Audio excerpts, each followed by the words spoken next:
Hello बच्चों, कैसे हो आप सब। उम्मीद है कि बहुत अच्छे होंगे आप सभी और तैयारी भी बहुत अच्छी चल रही होगी। तो इसी तरह से बच्चों मेरे साथ जुड़े रहिए।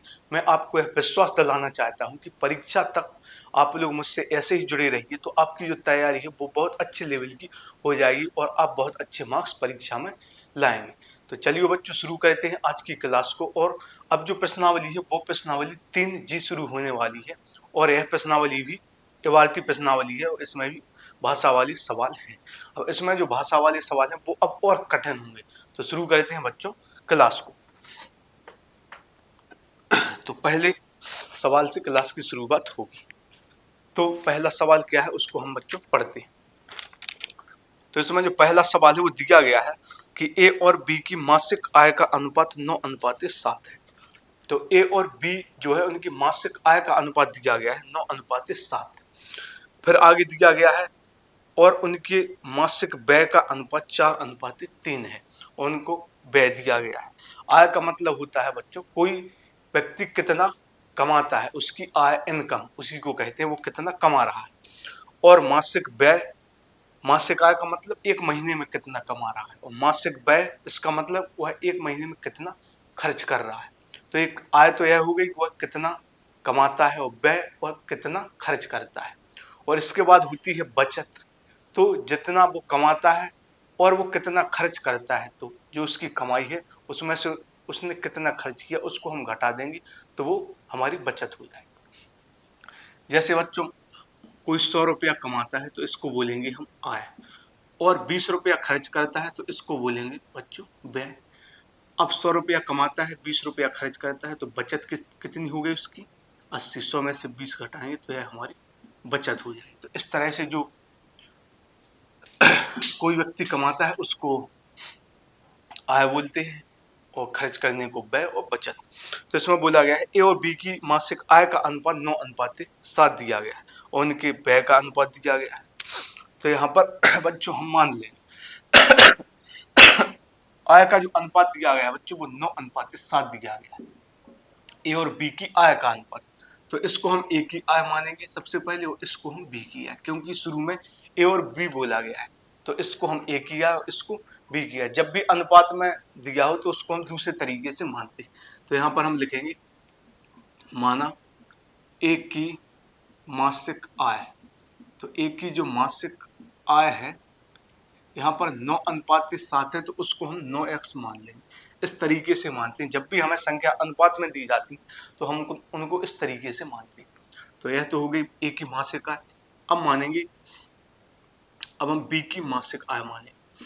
तो यहाँ पर लिखेंगे बी की मासिक आय, बी की मासिक आय। तो जो बी की मासिक आय है बच्चों वो है 7x। 9:7 है तो इसकी 9x और इसकी 7x। तो यह तो हो गई इनकी आय। अब आगे बच्चों उसमें बोला गया है कि उनके मासिक व्यय का अनुपात, व्यय का जो अनुपात है वो 4:3 दिया गया है तो हम उनके मासिक व्यय मानेंगे। तो यहाँ पर लिखेंगे माना ए का मासिक व्यय जो है उसको मानेंगे ए का मासिक व्यय, और बी का मासिक व्यय मानेंगे बी का मासिक व्यय। अब यह भी अनुपात में दिया गया तो यहाँ पर तो हम x पहले ही मान चुके हैं तो अब यहाँ पर x नहीं मानेंगे, क्योंकि अगर हम फिर से x मान रहे हैं तो वो हमारी आय हो जाएगी क्योंकि आय में हमने x को जो, तो आय 9x हो गई, ए की या बी की या 7x। तो अब यहाँ पर क्या मानेंगे, तो यहाँ पर हम x नहीं लिखेंगे और कुछ भी लिख सकते हैं। तो ए का मासिक व्यय है उसको हम 4y मानेंगे बच्चों, और बी का जो मासिक व्यय है वो 3y मानेंगे, क्योंकि जो आय का अनुपात था वो 9:7। तो ए की आय मासिक आय 9x, बी की मासिक आय 7x हो गई। अब उनका व्यय का अनुपात दिया गया है तो उसमें हम x नहीं लगा सकते तो इसमें हमने y लगा दिया। तो बी का मासिक व्यय 4y और ए का मासिक व्यय 4y और बी का मासिक व्यय 3y।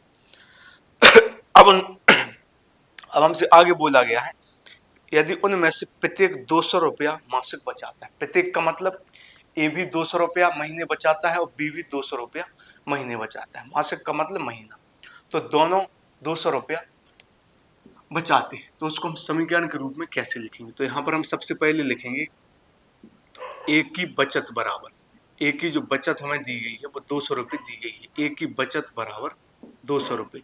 तो ए की बचत है, इसको हम समीकरण के रूप में कैसा लिखेंगे? ए की जो बचत है उसको हम समीकरण के रूप में कैसा लिखेंगे? तो उसको हम लिखेंगे बचत। बचत का मतलब होता है आय कितनी है उसमें से वो खर्च कितना कर रहा है। तो आय में से हम व्यय को घटा देंगे तो क्या हो जाएगी? वो बचत।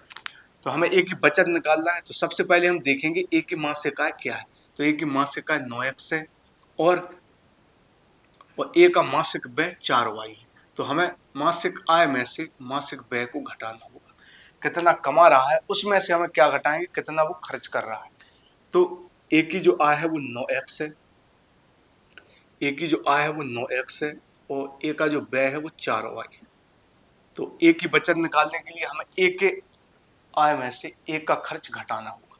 तो ए की आय 9x है और ए का जो खर्च है वो 4y। तो 9x माइनस 4y बराबर 200। तो यह समीकरण 1 हो जाएगा। इसी तरह से बी की बचत निकालेंगे। बी की बचत, तो बी की बचत भी इसमें हमें 200 रुपया दी गई, क्योंकि दोनों 200 रुपये बचाती हैं। ए भी 200 बचाता है और बी भी 200 बचाता है।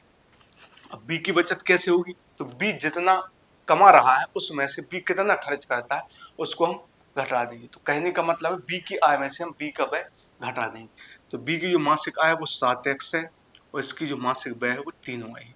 तो इसकी बचत हो गई। तो 7x माइनस 3y बराबर 200 हो गया। तो यह समीकरण 1 और समीकरण 2 हो गए। अब हमें समीकरण 1 और 2 को हल करना है। हल कैसे करेंगे? तो समीकरण 1 और 2 को हम लिख लेंगे। तो यहाँ पर अब हम समीकरण 1 और 2 को हल करेंगे। तो समीकरण 1 क्या है? 9x माइनस 4y बराबर 200।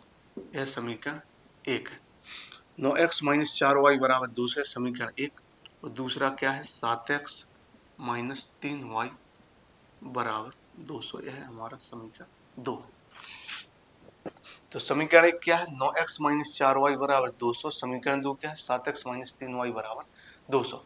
अब हमें इसमें बराबर करना है, चाहे तो x को चाहे तो y को। तो इसमें हम बच्चों y को बराबर कर लेते हैं। तो y, तो यहाँ पर 4 है, इसमें हम 3 का गुणा कर देंगे और इसमें 3 है, यहाँ पर हम 4 का गुणा कर देंगे। तो इसमें 4 का गुणा कर देंगे। हल करेंगे तो क्या होगा? 3 9 में 27x हो जाएगा। 3 9 में 27x हो जाएगा माइनस 3 चौके 12y हो जाएगा बराबर 3 दूनी 6 हो जाएगा। 4 का गुणा करेंगे 4 सत्ते 28x हो जाएगा माइनस 4 3 12y हो जाएगा बराबर 4 दूनी 800 हो जाएगा। तो सबसे पहले तो 3 का गुणा किया तो 3 9 में 27x, 3 चौके 12y और 3 दूनी 600 हो गया। अब 4 का गुणा करेंगे तो 4 सत्ते 28x माइनस 4 3 12y 4 दूनी 8। अब दोनों जगह जो y है वो बराबर है, ऊपर भी 12y है नीचे भी 12y, लेकिन दोनों जगह जो y है वो माइनस में है। तो चिन्ह बराबर है, मान भी बराबर है, चिन्ह बराबर। तो ऐसी स्थिति में हम दोनों समीकरणों को घटा देंगे। यहाँ पर बच्चों हम दोनों समीकरणों को घटाएंगे। घटाने पर क्या होगा? नीचे वाला जो समीकरण है उसके चिन्ह बदल जाए। तो ये माइनस का हो जाएगा, प्लस का है माइनस का, 12y से 12y कट जाएगा। अब 27x में से बच्चों 28x जाएगा तो माइनस का x बचेगा। अब 600 में से 800 घटाएंगे तो माइनस का 200 बचेगा, माइनस से माइनस कट जाएगा। तो x बराबर 200 आ जाएगा। x बराबर 200 आ गया। अब हम देखते हैं हमें इसमें पूछा क्या गया है। तो इसमें प्रत्येक की बच्चों मासिक आय पूछी गई है। तो मासिक आय, मासिक जो आय है ए की आय 9x है और बी की मासिक आय है 7x है। तो इसमें प्रत्येक की मासिक आय हमसे पूछी गई। तो मासिक आय हमें निकालने के लिए बच्चों x के मान की जरूरत पड़ेगी, क्योंकि हमें व्यय हमसे नहीं पूछा गया है। लेकिन समीकरण निकालने में हमें इसकी जरूरत थी तो हमने उसका उपयोग किया। लेकिन अब जो हमसे फाइनल उत्तर पूछा गया है, दोनों की आय पूछी गई है, ए और बी दोनों की आय। तो आय इसकी 9x और 7x, तो इसमें हमें x के मान की जरूरत है और हमारा x का मान आ गया है। तो अब हमें y के मान निकालने की जरूरत नहीं है, क्योंकि पूछा ही नहीं गया है तो क्यों निकाल। तो अब इसको हम हटा देते हैं। अब दोनों की आय हम निकालें। तो यहाँ पर ए की मासिक आय क्या हो जाएगी? ए की मासिक आय, तो ए की जो मासिक आय है वो बच्चों 9x है और 9 गुणा x का जो मान है बच्चों वो 200 है। तो 9 दूनी 1800, तो 1800 रुपये हो जाएगी। ये जो कमाता है वो 1800 रुपये मासिक कमाता है, महीने में कमाता है। इसी तरह से b की मासिक आय, तो b की मासिक आय, तो b की मासिक आय दी गई है बच्चों 7x, तो बराबर 7x का मान है 200, तो 2 सत्ते 1400 रुपये। तो बच्चों b की जो मासिक आय है वो 1400 रुपये हो गई, a की जो मासिक आय है वो 1800 रुपये हो गई। तो a की मासिक आय 1800 रुपये और b की मासिक आय 1400 रुपये। तो यह हमारा उत्तर हो गया। हमने y का मान इसमें इसलिए नहीं निकाला क्योंकि हमें उनका व्यय नहीं पूछा गया। यदि व्यय पूछा जाता तो a का व्यय 4 हो, b का 3 हो, तो y के मान की जरूरत पड़ती, लेकिन हमसे सिर्फ दोनों की आय पूछी गई है। तो आय में हमें x के मान की जरूरत थी, तो x का मान 200 आ गया, तो a की आय 1800 रुपये और b की आय 1400 रुपये। तो इस तरह से बच्चों हमने दोनों की मासिक आय प्राप्त की। आय वही होती है जो कोई व्यक्ति कितना पैसा एक महीने में कमा रहा है, तो वो मासिक आय एक महीने में उसमें से खर्च कितना करता है, वो उसका मासिक व्यय। अब कोई व्यक्ति कमा रहा है उसमें से खर्च कर रहा है तो बचेगा भी कुछ, तो आय में से व्यय घटा दें तो बचत हो जाती है। तो इस तरह से हमने सवाल को समझा। अब हम दूसरे सवाल को समझेंगे और इसमें थोड़े कठिन सवाल दिए गए। पिछली प्रश्नावली की अपेक्षा इसमें जो सवालों का लेवल है वो थोड़ा कठिन है, तो अच्छे से समझते हुए हम चलेंगे। अब दूसरा सवाल देखते हैं। तो इसमें 2 अंकों की संख्या के अंकों का योग। तो इसमें बच्चों 2 अंकों की संख्या की बात की गई। तो 2 अंक जैसे यह लिखा गया है 3 पे 2 32, तो इसमें यह 2 अंकों की संख्या है। जब 2 अंकों की संख्या है तो 2 अंक होंगे, एक 3 अंक और एक 2। तो यह जो 2 अंक है बच्चों वो इकाई का अंक है, इकाई, क्योंकि यहाँ से हम गिनना शुरू करते हैं संख्याओं। यह इकाई का अंक और यह दहाई का अंक है। तो जब भी 2 अंक की हम संख्या देखेंगे तो उसमें हम पाएंगे कि एक इकाई का अंक होता है और एक दहाई का अंक होता है। तो सबसे पहले तो हमें मानना पड़ेगा इकाई का अंक मानेंगे और दहाई का अंक मानेंगे, इसके बाद हम वो संख्या मानेंगे, तब हम सवाल को हल कर सकते हैं। तो 2 अंकों की संख्या की बात की गई है, तो सबसे पहले हम इकाई का अंक मानेंगे, क्योंकि 2 अंकों की संख्या में एक इकाई का अंक होता है बच्चों, एक दहाई का, तो उनको मानेंगे। तो यहाँ पर हम मानेंगे कि माना इकाई, तो जो इकाई का अंक है बच्चों वो हम मानेंगे। तो माना इकाई का अंक बराबर x, तो हमने इकाई के अंक को x मान लिया, तथा दहाई का जो अंक है तथा दहाई का अंक, तो जो दहाई का अंक है उसको हम y मान लेंगे। अब इसमें हमें संख्या भी माननी पड़ेगी। तो संख्या कैसे मानेंगे इसको अब बहुत ही फोकस के साथ समझिएगा। इकाई और दहाई के अंक को तो हम कुछ भी मान सकते हैं, एक्स वाई मान लीजिए, पी क्यू भी मान सकते हैं, जो भी मान। जब संख्या मानेंगे तो बच्चों वो क्या मानेंगे, तो संख्या मानेंगे तो जो इकाई का अंक है तो सबसे पहले इकाई का अंक हम उसको ज्यों करते हुए लिखेंगे, इकाई के अंक को हम ज्यों करते हुए लिखेंगे। अब प्लस में क्या करेंगे, जो दहाई का अंक है उसमें हम 10 का गुणा कर देंगे। हमें कैसे मानना है संख्या को, जो इकाई का अंक है उसको हम सबसे पहले लिखेंगे, सिर्फ इकाई का अंक जैसा माना उसको वैसा लिखेंगे। फिर प्लस में हम क्या करेंगे, जो हमने दहाई का अंक माना उसमें हम 10 का गुणा करेंगे, क्योंकि दहाई का अंक 10 में स्थान पर है। जैसे हमें कोई संख्या दी जाए 37, इसका जब हम स्थानीय मान निकालेंगे तो 7 आएगा। 3 से जब हमने स्थानीय मान निकालने को पूछा जाए तो 30 आता है, क्योंकि यह दहाई के स्थान पर है तो इसमें 10 को गुणा होकर निकल। तो इसी तरह से जो संख्या हम मानेंगे तो उसमें इकाई का अंक जो है वही रहेगा, प्लस दहाई के अंक में 10 का गुणा कर देंगे, तो यह हो जाएगा x प्लस 10 y। तो यह हमारी संख्या होगी। अब हम शर्त के अनुसार चलेंगे कि पहली शर्त क्या है। तो शुरू में बोला गया है बच्चों कि 2 अंकों की संख्या के अंकों का जो योग है वो 9 है, अंकों का जो योग है वो 9 है। तो हमने अंक क्या माने, एक माना इकाई का अंक x है और एक माना दहाई का अंक जो कि y है। तो इन दोनों का योगफल 9 है। तो हम पहली शर्त के अनुसार जो हमारा समीकरण बनेगा वो बनेगा x प्लस वाई बराबर 9, क्योंकि इकाई का अंक x है और दहाई का अंक y है, तो दोनों को जोड़ेंगे तो x प्लस वाई बराबर 9 आ जाएगा। अब इसके बाद दूसरी शर्त में क्या बोला गया, तो दूसरी शर्त में क्या बोला, तो इसमें सबसे पहले तो है कि 2 अंकों की संख्या के अंकों का जो योग है वो 9 है। फिर बोला गया है इस संख्या का 9 गुना, इस संख्या मतलब जो हमने संख्या मानी उसका 9 गुना, तो हम लिख देते हैं तो x प्लस 10y, तो यह संख्या होगी इसका 9 गुना, यहाँ पर लिख देते हैं जो संख्या मानी x प्लस 10y इसका 9 गुना। तो इसका 9 गुना हम देखते हैं किसके बराबर होगा। तो फिर से हम पढ़ते हैं, तो इसमें बोला गया है कि इस संख्या का 9 गुना। 9 गुना, गुना का मतलब होता है कि उसमें गुणा किया जा रहा है। तो जो संख्या थी वो x प्लस 10y थी, तो 9 गुना इसमें 9 का गुणा कर दिया। वो किसके बराबर है? संख्या के अंकों को पलटने से बनी संख्या।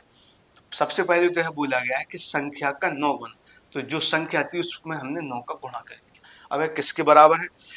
यह बराबर है संख्या के अंकों को पलटने से बनी संख्या। अब यहाँ पर जो हमने संख्या मानी उसके अंकों को पलटने से जो संख्या बन रही, यह तो पहले संख्या थी, अब जो नई संख्या है वो क्या है? उसमें संख्या की जो अंक है उसको हम पलट रहे हैं। जैसे उदाहरण के तौर पर हम एक संख्या लिखी 32। अब यदि हम इसके अंक पलट दें तो 3 की जगह पर 2 आ जाएगा और 2 की जगह पर 3, तो इकाई की जगह दहाई का वो आ जाएगा अंक और दहाई की जगह इकाई का। तो अंक ऐसे पलटते हैं, आपस में बदल देंगे। तो ऐसी यहाँ पर भी जो नई संख्या बनेगी तो x की जगह y आ जाएगा और y की जगह x आ जाएगा, क्योंकि हमें अंक पलटने हैं। तो जो संख्या बनेगी नई वाली उसमें जो अंक है वो बदल जाएंगे, x की जगह y आ जाएगा, y की जगह x, क्योंकि यहाँ पर हमने बदल के देखा 32 से इसकी इस संख्या को हम बदल कर देखें अंक, तो 3 की जगह 2, 2 की जगह 3। तो फिर से पढ़ते हैं इस संख्या का 9 गुना। तो सबसे पहले जो संख्या थी बच्चों वो x प्लस 10y थी, तो इसका 9 गुना, इसमें 9 का गुणा करेंगे। तो इसका जो 9 गुना है बच्चों वो संख्या के अंकों को पलटने से बनी संख्या। तो इसके अंक हमने पलट दिए, तो x की जगह y, y की जगह x, तो अंकों को पलटने से यह संख्या बन गई। तो संख्या का 9 गुना संख्या के अंकों को पलटने से बनी संख्या का 2 गुना है, तो इसके 2 गुने के बराबर है। तो जो पहली संख्या थी तो उसका 9 गुना किसके बराबर है? संख्या के अंकों को पलट देंगे तो फिर जो नई संख्या बनेगी उसके 2 गुने के बराबर। तो यहाँ पर आपको समझ में आगे हल करेंगे। अब हम 9 का गुणा इसमें करेंगे तो 9x आएगा, 9 का गुणा x में करेंगे तो 9x, और 9 का गुणा 10 में करेंगे तो 9 धम की 90y आएगा बराबर। इसी तरह से 2 का गुणा y में करेंगे तो 2y प्लस 10 दूनी 20x। तो 9 का गुणा किया तो 9x प्लस 90y, 2 का गुणा किया तो 2y प्लस 20x। अब आगे हल करेंगे तो 9x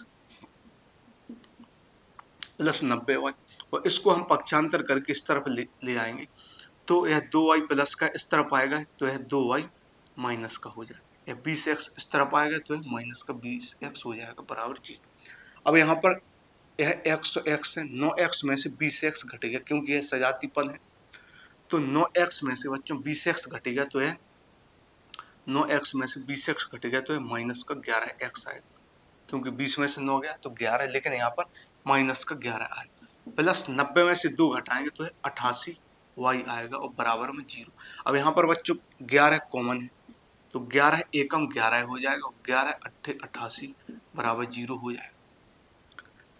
अब 11 कॉमन ले लिया तो 11 का हम इसमें भाग देंगे तो 11 एकम 11 प्लस 11 अट्ठे 88 हो जाएगा। अब यहाँ से जो समीकरण बनेगा वो आएगा माइनस का x प्लस 8y बराबर। अब यहाँ पर 0 है तो 0, और जो यहाँ पर जो 11 है वो गुणा में हो जाए, दूसरी तरफ जाएगा तो इसके बटे में आ जाएगा, तो यह आ जाएगा माइनस का x प्लस 8y बराबर 0। तो माइनस का x प्लस 8y बराबर 0, यह समीकरण 2 हो गया। यह समीकरण 1 हो गया बच्चों, यह समीकरण 2। अब हमें दोनों समीकरणों को हल करना है और x y को मान निकालना है। तो हम इनको हटा देते हैं।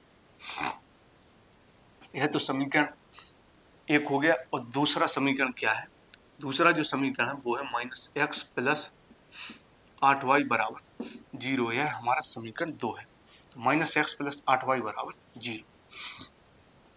अब इन दोनों समीकरणों को बच्चों यहाँ पर हल करेंगे तो हम देखेंगे हमें इसमें बराबर करने की बच्चों कोई जरूरत नहीं, क्योंकि ऑलरेडी यहाँ पर x तो x बराबर है और चिन्ह अलग है, एक जगह x प्लस में और एक जगह x माइनस में, तो हमें जोड़ देंगे इन दोनों समीकरणों को। तो जोड़ देंगे तो जोड़ने पर क्या होगा, x से x कट जाएगा, y और 8y जुड़ेगा तो 9y आएगा बराबर 9 में 0 जुड़ेगा 9, 9 से 9 कट जाएगा, 9 एकम 9, तो y का जो मान आ जाएगा वो 1 आ जाएगा। अब हमें x का मान निकालना है तो y का मान समीकरण 1 में रखना, तो यहाँ पर लिखेंगे y का मान समीकरण 1 में, y का मान तो 1 आ गया। अब हमें x का भी मान निकालना है तो y का मान समीकरण 1 में रखेंगे, तो समीकरण जो 1 है वो है x प्लस वाई बराबर 9, x का मान 1 है प्लस y बराबर 9, तो y बराबर आएगा 9 माइनस 1, तो यहाँ से जो y का मान निकल कर आ जाएगा बच्चों 8 आ जाएगा। तो y का मान है 1, तो यहाँ पर x y की जगह रखना है, तो यहाँ पर गलती होगी। तो समीकरण 1 में रखा है, तो समीकरण 1 है x प्लस वाई बराबर 9। इसमें हमने x की जगह 1 रख दिया था, जबकि y का मान 1 आया, तो हम y की जगह 1 रखेंगे। तो y की जगह 1, और पहले गलती से x की जगह 1 रख दिया, तो y की जगह 1 बराबर 9 आ जाएगा। तो x बराबर क्या आएगा 9 माइनस 1। यहाँ पर जो x का मान निकल कर आ जाएगा बच्चों 8 आ जाएगा। 8 आ गया, यह x का मान आ गया और यह y। तो x मतलब है इकाई का अंक है और y मतलब है दहाई का अंक है। अब हम देखेंगे हमसे पूछा क्या गया, तो हमसे पूछा गया कि वह संख्या क्या हुई। तो संख्या बच्चों हमने क्या मानी थी, तो शुरुआत में हमने जो संख्या मानी थी वो मानी थी x प्लस 10y। अब हम इसमें x और y का मान रख देंगे तो हमें वो संख्या प्राप्त हो जाए। तो x का मान बच्चों 8 हमें प्राप्त होगा, प्लस 10y तो गुणा में 10 गुणा y का मान बच्चों 1 है, तो 10 गुणा 1, तो क्या हो जाएगा 8 प्लस 10 एकम 10 हो जाएगा, और 10 में 8 जोड़ेंगे तो 18 हो जाएगा। तो वो हमारी जो 2 अंकों की संख्या है वो 18 हो जाएगी। तो इस तरह से हमने इन 2 सवालों को यहाँ हल किया। और पिछली जो प्रश्नावली थी बच्चों उसमें भी भाषा पर आधारित काफी सवाल थे, लेकिन उसमें क्या था कि एक जैसे लगातार 2-4 सवाल दिए जाते थे। जैसे कोई सवाल उसमें आयु वाला है तो 3-4 लगातार सवाल आयु वाले होते थे। जैसे कोई सवाल भिन्न वाला है तो लगातार वैसे सवाल होते थे, और यदि कोई आयत या क्षेत्रफल वाला है तो वैसे ही 2-4 सवाल लगातार होते थे, तो थोड़ा आसान हो जाता था सवालों को समझने।